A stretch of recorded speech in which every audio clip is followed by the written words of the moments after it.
আসসালামু আলাইকুম।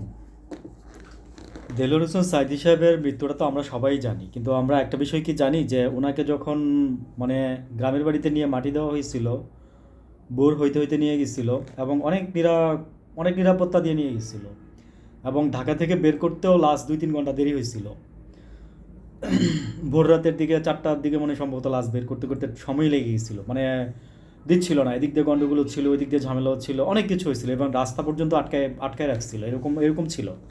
এবং যেখানে আপনার দেলোয়ার হোসেন সাইদি সাহেব মারা গেছিল, এখান থেকে ওনাকে নেওয়ার জন্য আপনার বিডিআর, র্যাব, পুলিশ আপনার ওনার গ্রামের বাড়িতে নিয়ে যাওয়ার জন্য অনেক কিছু হয়েছে, অনেক কিছু হয়েছে। রাস্তায় রাস্তায় প্রচুর পুলিশ প্রচুর পরিমাণে বাধা পাইছে, এবং একটা সময়ে ওনার আচ্ছা আমি ওইদিকে না যাই, আমি মূল বিষয়টা আসি, যেটা নিয়ে আমি কথা বলতে চাইছি।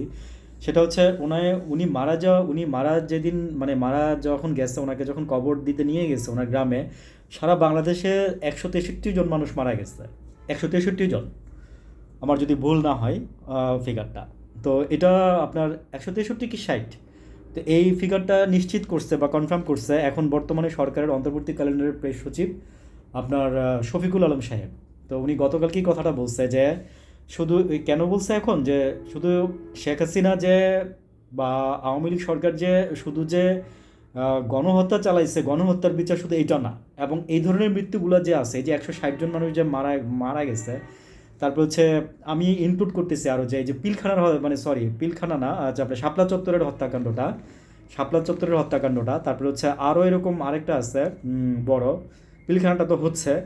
তো এই আবার হচ্ছে এই যে দেলোয়ার হোসেন সাইদির 160 জন, 160 জন, ঠিক আছে। এই শাস্তি এই ইয়াগুলোর বিচার হওয়া উচিত আমি মনে করি। কেন জানেন? কারণ এগুলোর যদি বিচার না হয়, 160 জন মানুষ মেরে ফেলছে, আপনি বুঝছেন দেলোয়ার হোসেন সাহেবকে মাটি দেওয়ার সময়, ভাবা যায় কথাটা? মানে আসলে না ভাবলে আর কিছু বলতে পারতেছি না, বুঝছেন। আমি শুধু আমার ইয়েতে রাখলাম, আমার কাস্টডিতে রাখলাম, দ্যাটস ওয়াই আমি মানে সবার সাথে একটু শেয়ার করলাম। আর হচ্ছে যে আমরা এগুলো যেন ভুলে না যাই, হ্যাঁ, আমি এই জন্যই জাস্ট বললাম যে আমি আমার ভান্ডারে রাখলাম, আমরা এগুলো যেন ভুলে না যাই প্লিজ, ঠিক আছে।